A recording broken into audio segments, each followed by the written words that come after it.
Characterization in literature is the study of the characters or the actors or the personages that may exist or occur in a literary text. They are simply the personages or the doers, or rather the actors who do the action or who make most of the actions in a literary text.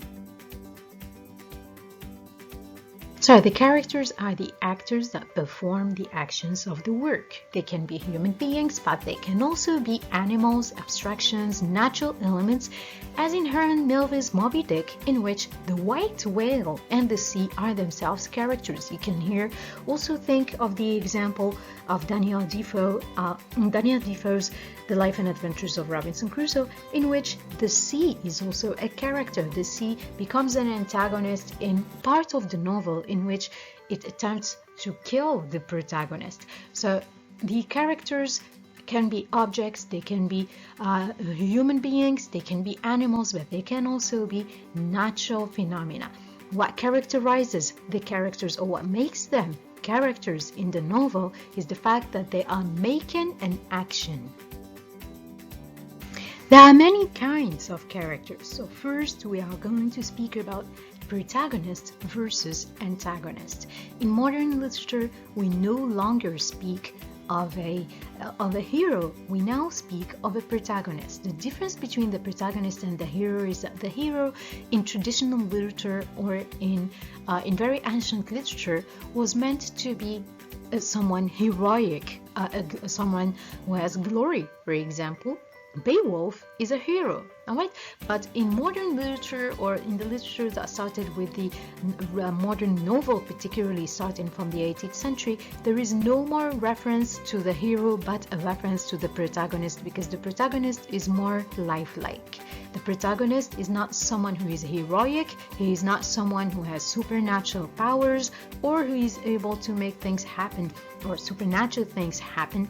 They are a very normal person, because the focus of modern literature, particularly the modern novel, is on the individual or the middle class individual, as opposed to the previous literature, which centralized the aristocracies or supernatural creatures. So the protagonist is a central character, or the central character, to whom the sympathy usually goes. They are the character around whom most of the events happen, or to whom most of the events happen. The antagonist, on the other hand, is the adversary in the text. It is the person or the character that is in conflict with the protagonist. It can be a person or fate, or an internal conflict between desire and reason. Most of the protagonists usually would be in conflict with their society, like the case of Daisy Miller, who had her entire society as an antagonist. Sometimes, as mentioned before, the antagonist is the sea, as is the case in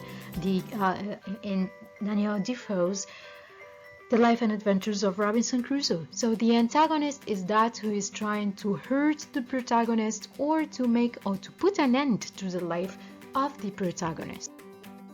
One more step in the character analysis is to define whether the characters are major characters or minor characters. These can also be referred to as main characters or secondary characters.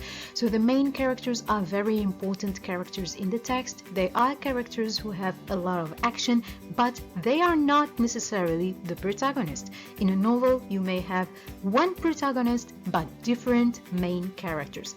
And like the minor characters who have very small action or very small contribution in the novel.